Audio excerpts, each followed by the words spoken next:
요즘은요, 점차 주입 시기에서 학교가요, 자기주도 학습법으로 많이 우리나라도 변화되고 있습니다. 이미 서양에서는 아이들에게 자기주도 학습법을 가르치기 시작했죠. 자기주도 학습법은 그렇다면 무엇일까요? 스스로 학생이 학습의 목표를 정하고 학습의 과정을 결정한 다음에 스스로가 그 결과를 이끌어내도록 도와주는 학습법이 자기주도 학습법입니다. 이게 자기주도 학습법에도 사실 약점이라는 것이 있어요. 왜냐하면 시간이 좀 필요하다라는 것입니다. 학생 스스로가 집중해야 되고, 이 문제를 내가 이해해야 되고, 그 다음에 자신 스스로가 이 문제의 답을 찾기까지 감정도 관리해야 되고 생각도 집중해야 되는 그러한 스스로의 능력도 필요하다라는 것입니다. 요즘에 아이들이요, 비대면으로 수업을 하다 보니까 학교에서도요, 이 자기주도 학습법을 점점점 필요성에 대해서 강조하게 됩니다. 근데 문제점들이 있죠. 아이들이 TV 앞에 앉아 있다던가 컴퓨터 앞에 앉아 있으면은 선생님이 집중해서 가르치는 그 시간에 자신의 생각과 마음을 집중해서 공부해야 되고, 또 집에서 알아서 숙제도 해야 되고 과제도 내야 되는, 스스로가 절제해야 되고 스스로가 감정을 컨트롤하면서 배워야 하고, 또 시간이 좀 더 필요한 그러한 약점이 있다라는 것입니다. 그런데 자기주도 학습법을 계속 하다 보면 어떻게 돼요? 스스로가 결심하고 스스로가 결정해서 그 답을 찾아내는 그 능력이 점점 더 늘어나게 된다라는 것입니다. 그래서 시간이 좀 오래 걸린다 하더라도, 좀 더 학생들을 기다려준다 하더라도 더 많은 성과와 결과물들이 학생들을 통해서 나타나게 된다라는 것이에요. 자, 그렇다면 우리가 신앙생활에 한번 접목시켜 볼까요? 여러분, 신앙생활을 하는 것은 자기주도 학습법입니까? 아니면은 주입식이어야 됩니까? 신앙생활은 두 가지가 같이 이루어져야 됩니다. 먼저 우리가 예수님 믿고 신앙생활하는 것은 주입식이 돼야 됩니다. 내가 예수님을 믿겠다 하는 것은 스스로가 고민하고 결정해서 예수님을 믿게 된 것이 아닙니다. 우리는 복음을 듣고 하나님의 말씀을 듣고 그 복음을 우리가 믿을 때에 우리 안에는 믿음이라는 것이 생기는 것이죠. 로마서 10장 17절에 보면 그러므로 믿음은 들음에서 나고 들음은 그리스도의 말씀으로 말미암았느니라 라고 하고 있어요. 복음의 말씀을 들어야 됩니다. 들어야 믿음이 생기는 것이고, 그 들은 말씀이 우리 안에 심겨지게 됨을 믿으시기 바랍니다. 신앙생활 올바르게 하기 위해서 먼저 하나님의 말씀을 잘 들으셔야 된다는 것이에요. 그래서 여러분, 성경도 열심히 보셔야 되고 예배를 통해서 목사님의 말씀도 들어야 되는 겁니다. 성경은 하나님의 감동으로 기록되어진 것이기 때문에 이 말씀을 통해서 우리는 누구의 음성을 듣게 됩니까? 우리는 하나님의 음성을 듣게 됨을 믿으시기 바랍니다.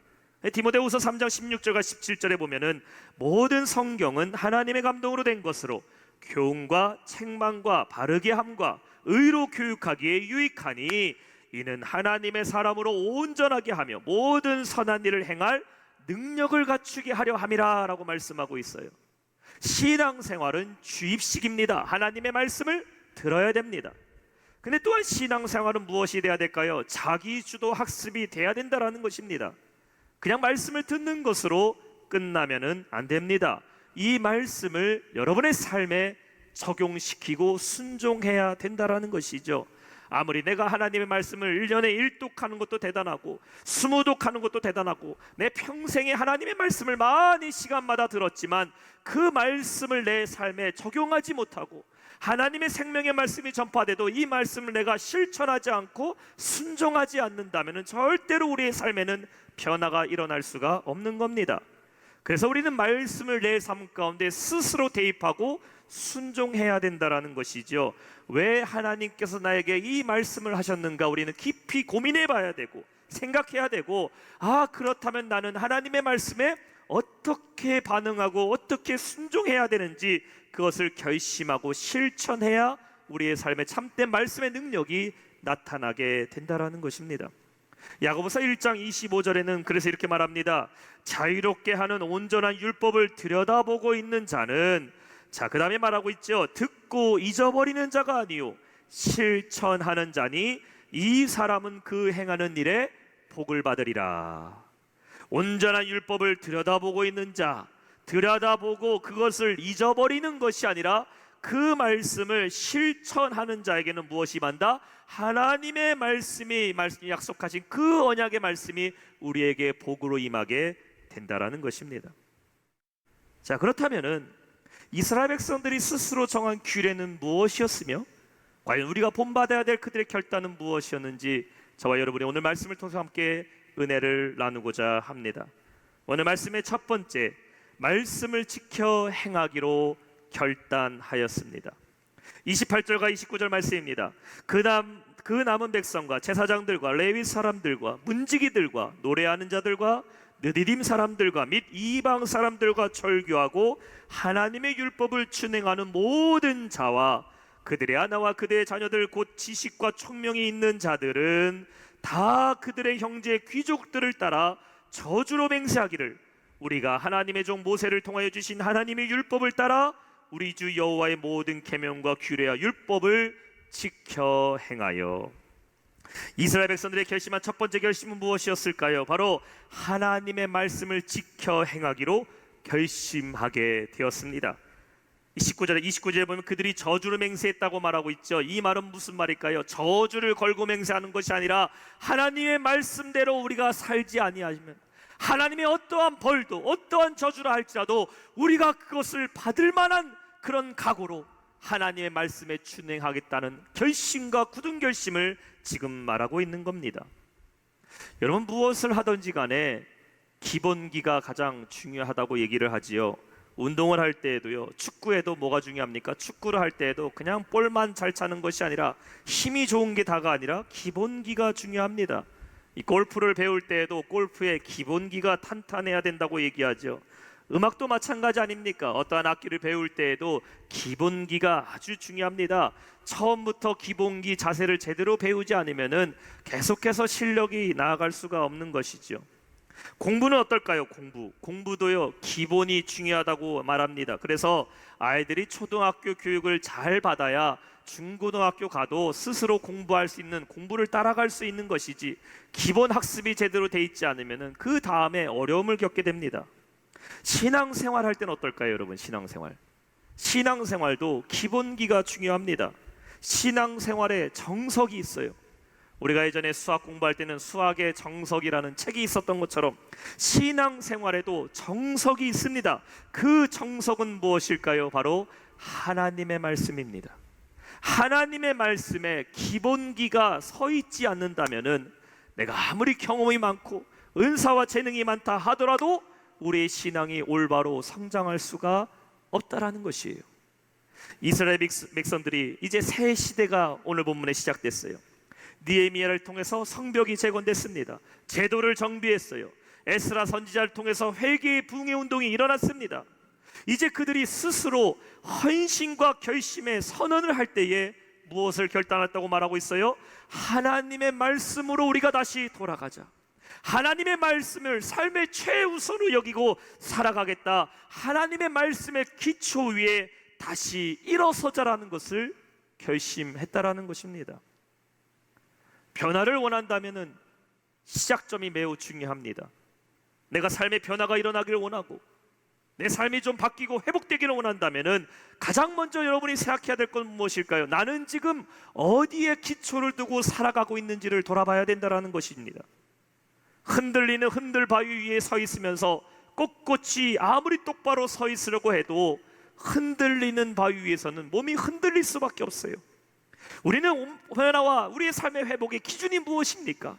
하나님의 말씀의 기준 안에 우리가 서 있어야 된다는 것입니다. 16세기 종교개혁을 일으킨 마르틴 루터와 칼빈과 쯔빙글리 같은 종교개혁자들은 5가지 중요한 강령을 종교개혁할 때 주장하게 됩니다. 이것을 개신교의 5대 강령, 5 솔라라고 얘기를 합니다. 그 중에 첫 번째가 무엇이냐? 솔라 스크립투라, 오직 성경으로입니다. 두 번째는 솔라 그라티아, 오직 은혜로. 세 번째는 솔리스 크리스투스, 오직 그리스도로. 네 번째는 솔라 피데, 오직 믿음으로. 다섯 번째는 솔라 데오 글로리아, 오직 하나님께 영광으로. 우리 한번 따라해 볼까요? 첫 번째, 오직 성경으로. 큰 소리로 따라해 봅시다. 오직 은혜로. 세 번째, 오직 그리스도로. 오직 믿음으로. 다섯 번째, 오직 하나님께 영광. 그렇습니다. 종교개혁자들의 5가지 강령, 오직 말씀 성경으로, 오직 은혜로, 오직 예수 그리스도로, 오직 믿음으로, 오직 하나님께 영광으로. 그 중에 솔라 스크립트라, 오직 성경으로는 종교개혁의 기본 중에 기본으로 정했어요. 혼탁한 세대 가운데, 죄로 물들어진 세상 가운데 종교의 개혁의 기준은 무엇이냐? 하나님의 말씀으로 돌아가자. 신앙의 본질로 돌아가기 위해서 가장 기본인 하나님의 말씀이라는 것입니다. 말씀 없이는 개혁이 일어날 수 없어요. 말씀 없이는 우리의 신앙의 본질이 없다라는 것입니다. 하시고 바른 길로 인도해 주실 줄로 믿습니다. 두 번째, 스스로 정한 규례는 무엇이었을까요? 거룩한 삶을 지키겠다라는 것입니다. 30절과 32절 말씀입니다. 우리의 딸들을 이방 백성에게 주지 아니하고 우리의 아들들을 위하여 그들의 딸들을 데려오지 아니하며 혹시 이 땅 백성이 안식일에 물품이나 온갖 곡물을 가져다가 팔려고 할지라도 우리가 안식일이나 성일에는 그들에게서 사지 않겠다고 일곱째 해마다 땅을 쉬게 하고 모든 빛을 탕감하리라 하였고, 당시 이스라엘 백성들이 죄에 넘어지는 가장 큰 문제는 바로 이방인들과의 결혼이었습니다. 이게 오늘날의 국제 결혼을 말하는 것이 아니죠. 이방인들과의 결혼, 하나님을 믿지 않는 백성들과의 결혼입니다. 오늘날에도 보면은 결혼이 일생일대에 아주 중요한 일이지만 당시 이방 이스라엘에서 결혼이라는 것은요, 단순히 이방 사람들과 내가 같이 산다라는 그러한 개념이 아니라 내가 영적으로 이방신 우상을 함께 믿겠다라는 것이고, 이방인들의 죄된 삶의 풍습을 그대로 내가 받아들이며 살아간다라는 영적인 의미가 훨씬 더 컸습니다. 그래서 하나님께서 이스라엘 백성들에게 너희는 왜 저 이방인들과 결혼을 죄로 여기신 이유에 대해서 신명기 7장 4절에 보면 이렇게 말씀하고 있어요. 그가 내 아들을 유혹하여 그가 여호와를 떠나고 다른 신들을 섬기게 함으로 여호와께서 너희에게 진노하사 갑자기 너희를 멸하실 것임이니라 라고 말씀하고 있습니다. 이 말씀을 오늘날 내가 불신자와 예수 믿지 않는 사람과 결혼한다는 것이 죄라고 받아들여지면 안 됩니다. 물론 우리가 같은 그리스도인들끼리 만나서 결혼하는 것이 좋지만, 혹시나 내가 그렇지 못한다 할지라도 믿는 그리스도인이 믿지 않는 배우자를 만나게 돼서 그를 복음으로 인도하고 전도하여서 함께 하나님의 자녀가 될 수 있는 기회와 은혜가 열려 있기 때문에 오늘날의 이 말씀이 그대로 우리에게 적용되는 것은 아닙니다.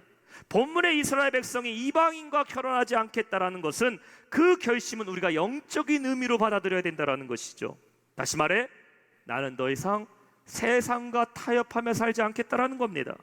더 이상 우리는 죄와 타협하고 죄와 더불어 살지 않겠다라는 것이에요. 또한 내 자녀들이, 나의 아들, 딸들이 죄 가운데로 그냥 살아가도록 내버려 두지를 않겠다라는 것입니다. 또한 31절에 보면 안식일에 대해서도 말하고 있죠. 그들이 고백합니다. 안식일에 성일에 물건을 산다던가 혹은 자신의 이익을 구하는 일을 하지 않겠다. 왜 그래요? 안식일은 거룩한 날, 하나님을 예배하는 날이기 때문이죠. 지금 무엇을 스스로 규례로 하고 있다? 거룩함을 지켜 행하겠다라는 거예요. 거룩함을 지켜 행하겠다. 하나님의 백성이기 때문에 나는 거룩한 삶을 살겠다라는 겁니다. 오늘날 여러분의 삶은 거룩한 삶을 살고 계십니까? 우리는 스스로 거룩하기 위해서 얼마나 노력하고 살아가고 계셔요. 미국의 케빈 디영 목사가 쓴 그리스도인의 구멍난 거룩이라는 책에서는 오늘날 그리스도인들 거룩함에 대해 별로 신경 쓰지 않고 살아가는 것 같다라고 말합니다. 그러면서 이런 질문을 던지고 있어요. 그리스도께서 무엇으로부터 우리를 구원해 주셨는지에 대해서 우리는 축하하고 기뻐하지만, 반면에 그리스도께서 무엇을 위해 우리를 구원해 주셨는지에 대해서는 아무런 생각과 노력도 하지 않고 있다라고 말합니다. 다시 말씀드릴게요. 그리스도께서 우리를 무엇에서부터 구원해 주셨는지에 대해서는 우리는 너무나 잘 알고 날마다 감사하고 기뻐하며 살아가지만, 그리스도께서 무엇을 위해 저와 여러분을 구원해 주셨는지에 대해서는 별로 고민하지 않고 노력하지 않고 살아간다라는 겁니다. 먼저 주님은 우리를 무엇에서부터 구원을 시켜주셨습니까? 죄로부터 구원해 주셨어요. 사망 권세에서부터 천국 백성으로 구원해 주셨습니다.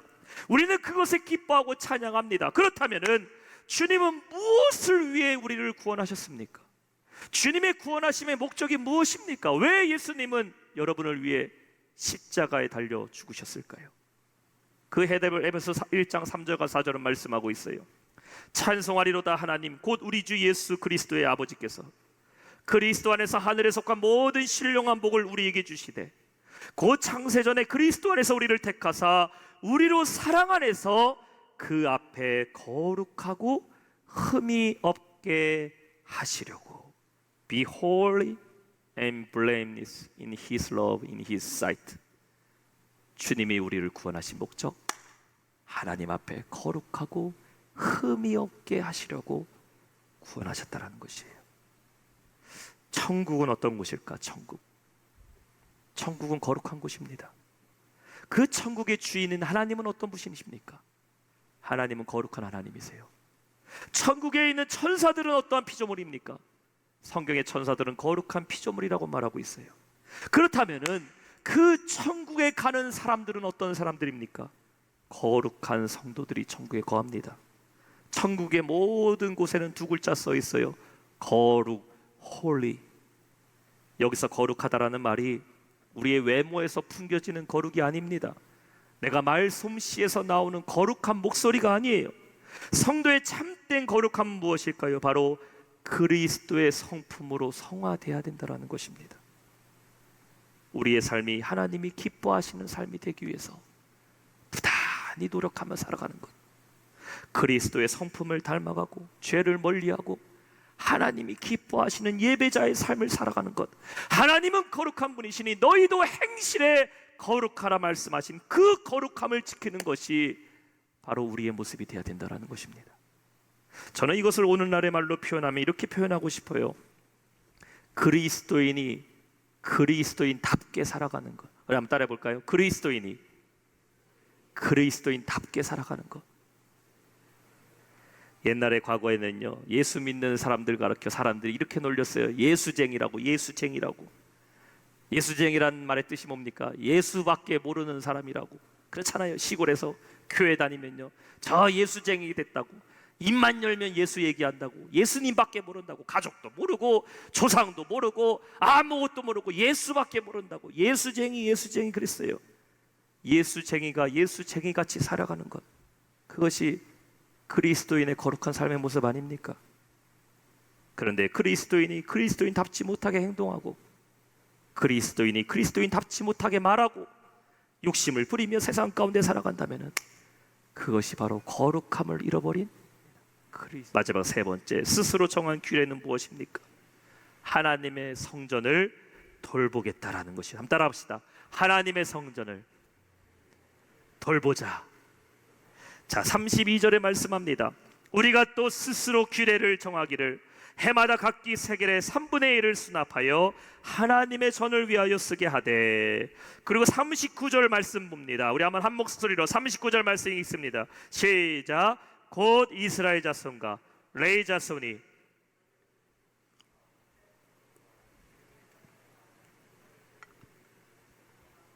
섬기는 제사장들과 문지기들과 노래하는 자들이 있는 골방에 드릴 것이라. 그리하여 우리가 우리 하나님의 전을 버려두지 아니하리라. 이 32절에서부터요 39절까지 하나님의 전, The House of Our God이라는 말이요 9번이나 등장합니다. 하나님의 전에, 하나님의 전에, 하나님의 전에, 하나님의 전에, 하나님의 전에 버려두지 아니하리라. 이스라엘 백성들이 하나님 앞에 결심한 세 번째 규약은 무엇입니까? 바로 하나님의 전인 성전을 우리가 돌보자라는 것입니다. 그래서 스스로 규례를 정해서 11조와 물질로 헌신으로 하나님의 전을 돌보겠다고 결심하고, 예배였던 제사와 구제와 수고의 헌신으로 하나님의 전을 버려두지 아니하겠다라고 결심한 것입니다. 왜 그들은 이토록 하나님의 전을 지키고 돌보겠다고 약속하고 있습니까? 하나님의 전을 잃어버렸을 때가 있었기 때문이에요. 하나님의 전을 빼앗겼을 때가 있었기 때문입니다. 느헤미야서의 초반부에 하나님의 성전이 다 불타고 무너져 버렸어요. 그들은 상실했을 때의 그 고통을 알았기 때문에 다시는 하나님의 전을 버려두지 않겠다라고 결심하게 된 겁니다.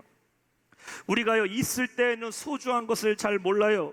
근데 잃어버리고 나서 깨닫게 되는 것들이 있습니다. 그렇지 않습니까? 건강. 내가 30, 40대, 50대 젊을 때는 건강했습니다. 그러다가 어느 순간 갑자기 건강을 잃어버릴 때가 있어요. 큰 병을 만난다던가. 그래서 건강이 바로바로 회복되지 못할 때 무슨 생각하게 됩니까? 다른 거 필요 없다고, 건강이 최고라고, 지킬 수 있을 때 건강 지켜야 된다고 잃어버리게 되니까 그게 소중하다고 얘기합니다. 가정도 그래요. 가정이 있을 때는 소중한지를 모릅니다. 그래서 가족들에게 함부로 대할 때가 있어요. 근데 가정이 한번 깨어지게 된다던가 아픔을 겪게 되면요, 건강한 가정, 행복한 가정 갖는 것이 얼마나 소중한지를 깨닫게 된다는 것입니다. 생명도 마찬가지 아닙니까? 생명. 살아있을 때 여러분의 생명 얼마나 소중하게 여기세요.